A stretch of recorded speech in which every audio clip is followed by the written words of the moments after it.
بسم اللہ الرحمن الرحیم۔ ابا جی کے فنگر پرنٹ۔ ابا جی بوڑھے ہو گئے تھے اور چلتے چلتے دیوار کا سہارا لیتے تھے۔ نتیجن دیواروں کا رنگ خراب ہونے لگ گیا۔ جہاں بھی وہ چھوتے تھے وہاں دیواروں پر ان کی انگلیوں کے نشانات چھپ جاتے تھے۔ میری بیوی کو جب پتہ چلا تو وہ اکثر گندی نظر آنے والی دیواروں کے بارے میں مجھ سے شکایت کرتی۔ ایک دن سر میں درد ہو رہا تھا تو ابا جی نے سر پر تیل کی مالش کی تو چلتے ہوئے دیواروں پر تیل کے داغ بن گئے۔ یہ دیکھ کر میری بیوی چیخ اٹھی اور میں نے بھی غصے میں اپنے والد کو ڈانٹ دیا اور ان سے بدتمیزی سے بات کی۔ انہیں مشورہ دیا کہ چلتے وقت دیواروں کو ہاتھ نہ لگائیں۔ وہ بہت غمگین نظر آئے۔ مجھے اپنے رویے پر شرمندگی ہوئی محسوس ہوئی مگر ان سے کچھ نہ کہا۔ ابا جی نے چلتے ہوئے دیوار کو پکڑنا چھوڑ دیا اور وہ ایک دن گر پڑے اور بستر سے جا لگے جو ان کے لیے بستر مرگ بن گیا اور کچھ ہی دنوں میں ہم سے رخصت ہو گئے۔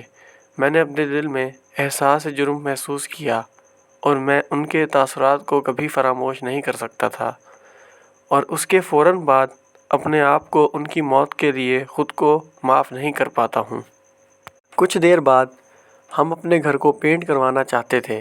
جب پینٹر آئے تو میرا بیٹا جو اپنے دادا سے پیار کرتا تھا مصوروں کو دادا کے انگلیوں کے نشانات صاف کرنے اور ان علاقوں کو پینٹ کرنے کی اجازت نہیں دی۔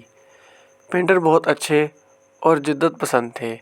انہوں نے اسے یقین دلایا کہ وہ میرے والد کے فنگر پرنٹس ہینڈ پرنٹس کو نہیں ہٹائیں گے بلکہ ان نشانات کے گرد ایک خوبصورت دائرہ بنائیں گے اور ایک منفرد ڈیزائن بنائیں گے۔ اس کے بعد یہ سلسلہ جاری رہا اور وہ پرنٹس ہمارے گھر کا حصہ بن گئے۔ ہمارے گھر آنے والے ہر فرد نے ہمارے منفرد ڈیزائن کی تعریف کی۔ وقت کے ساتھ ساتھ میں بھی بوڑھا ہوتا گیا۔ اب مجھے چلنے کے لیے دیوار کے سہارے کی ضرورت تھی۔ ایک دن چلتے ہوئے مجھے یاد آئے اپنے والد سے میرے کہے ہوئے الفاظ اور سہارے کے بغیر چلنے کی کوشش کی تاکید۔ میرے بیٹے نے یہ دیکھا تو فوراً میرے پاس آیا اور چلتے ہوئے مجھے دیواروں کا سہارا لینے کو کہا، اس خدشے کا اظہار کرتے ہوئے کہ میں سہارے کے بغیر گر سکتا ہوں۔ میں نے دیکھا کہ میرا بیٹا مجھے پکڑے ہوئے ہے۔ میری پوتی فوراً آئی اور پیار سے میرا ہاتھ اپنے کندھے پر رکھ کر سہارا دیا۔ میں تقریباً خاموشی سے رونے لگا۔ اگر میں نے اپنے والد کے لیے بھی یہی کیا ہوتا تو وہ زیادہ دیر تک زندہ رہتے۔ میں اپنے کمرے میں واپس آیا اور اپنے والد سے معافی مانگتے ہوئے رونے لگا جو اب نہیں تھے۔ ہم بھی وقت کے ساتھ ساتھ بوڑھے ہو جاتے ہیں۔ آئیے اپنے بڑوں کا خیال رکھیں اور اپنے بچوں کو بھی یہی سکھائیں۔ اپنے گھر والوں کو بھی بتائیں کہ یہ بزرگ قیمتی ہوتے ہیں، دیواریں اور چیزیں نہیں۔